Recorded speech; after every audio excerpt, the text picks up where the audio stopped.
section of the population, quite rightly fearing their possible fate at the hands of Islamic State fighters, flee their villages, flee towards the dry area of Sinjar Mountain, and take refuge in the mountain with neither food nor water, and with hostile Islamic State forces gathering and approaching the mountain.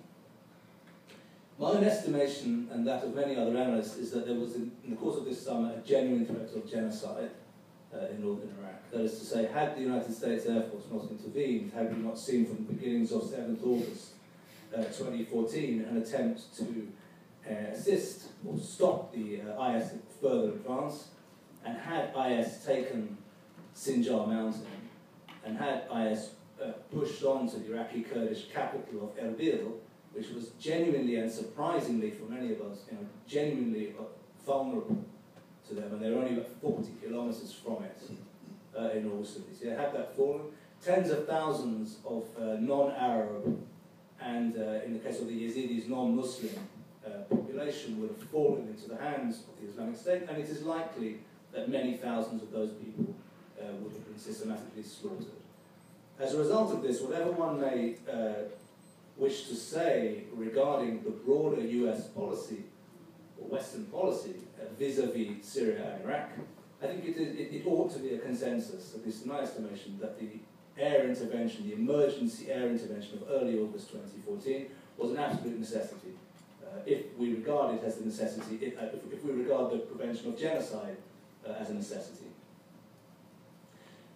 As of now, as a result of the airstrikes of the US and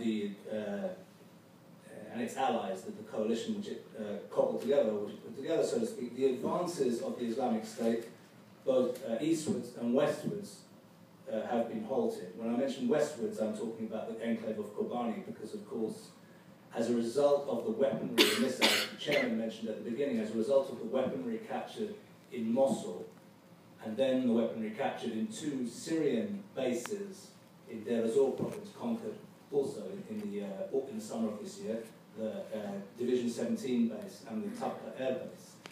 And as a result of the rapid integration of the materiel captured in that area, IS was able to take the weaponry up to Kobani and to launch in September an assault on the Kurdish areas of Kobani.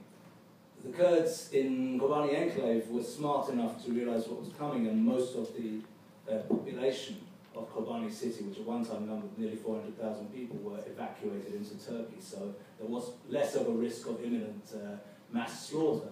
Nevertheless, the Kurdish YPG militia were beleaguered to the extreme in Kobani as a result of that assault, and Kobani city also would have fallen, in my estimation, and not only my estimation, had the Americans after October 20th not conducted also airstrikes to stop ISIS from advancing further in that area too.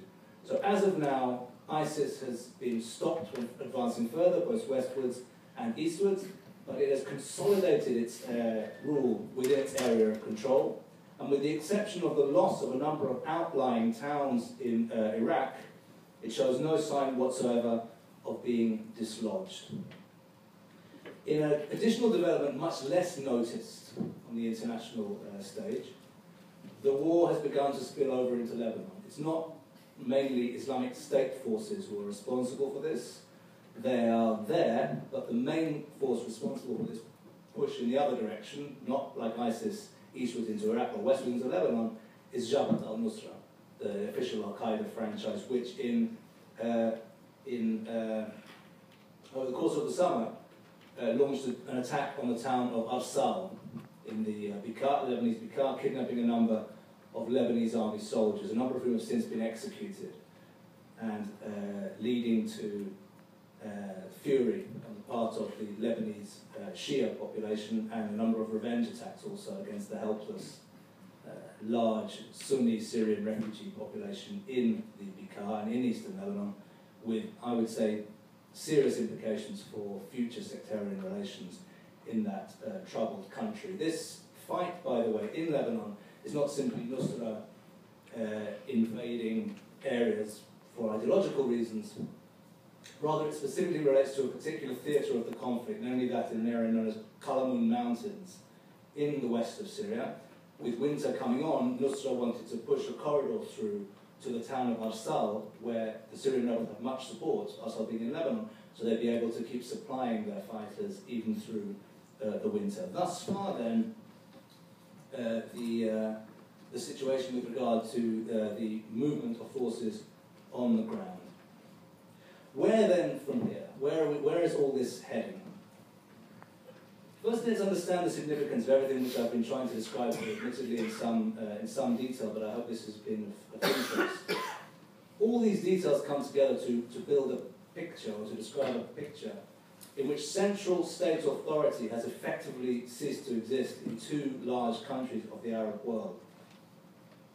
With authority in Lebanon also, I would say, at the beginnings of a threat, and in which a number of political military frameworks, organized more or less along ethnic and sectarian lines, are now making war among the ruins.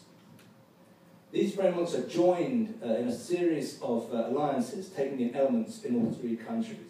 The most coherent of these alliances is the mainly Shia alliance, aligned with Iran, and consisting of the governments of Syria and Iraq, and Hezbollah movement in Lebanon. The Kurds also hold a large contiguous area stretching all the way from the Iraq-Iran border to deep within Syria. But this is divided between two Kurdish political organizations. In Iraq, that of Kurdish Democratic Party of Masoud Barzani, and of course west into Syria, the PKK, or PYD as they're known in their local iteration. Regarding the Sunni Arab side, the situation is far more confused and disunited and murky.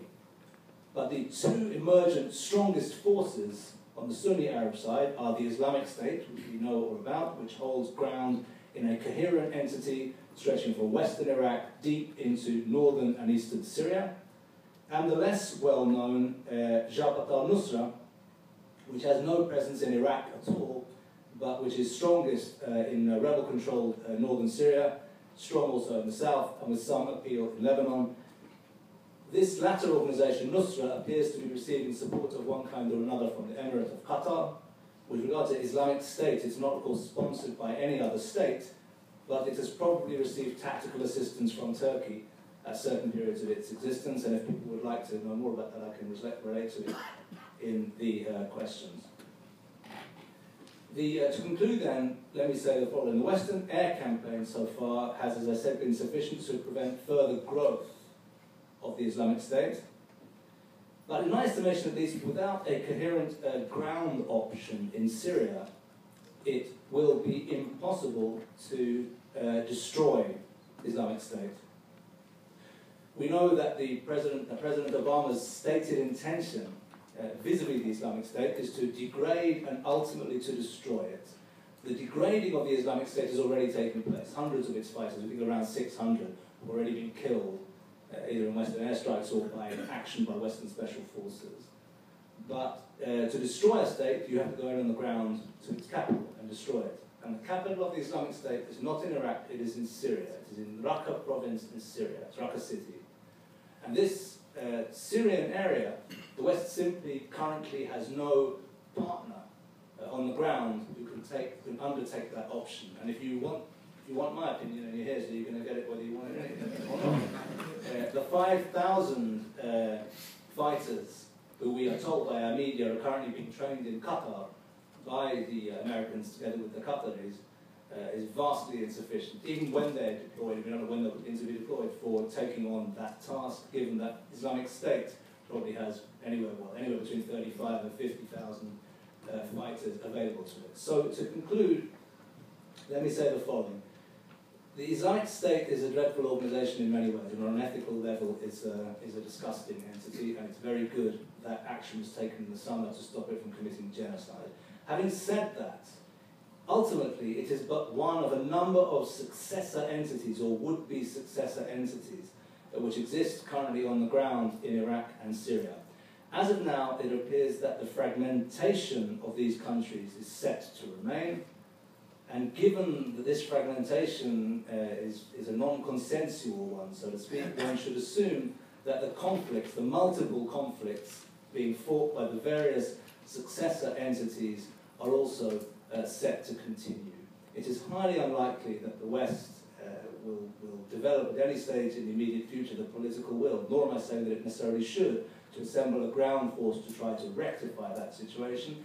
Given that that situation is unlikely to be rectified, we are going to be living with the reality of a fragmented Iraq and fragmented Syria, it would seem to me, for quite some time to come. And currently, the real contours of Western action which are being discussed are a discussion in damage limitation when all is said and done beyond the rhetoric, rather than conflict resolution. On that note, I'll be happy to be quiet and to take your questions. Thank you very much.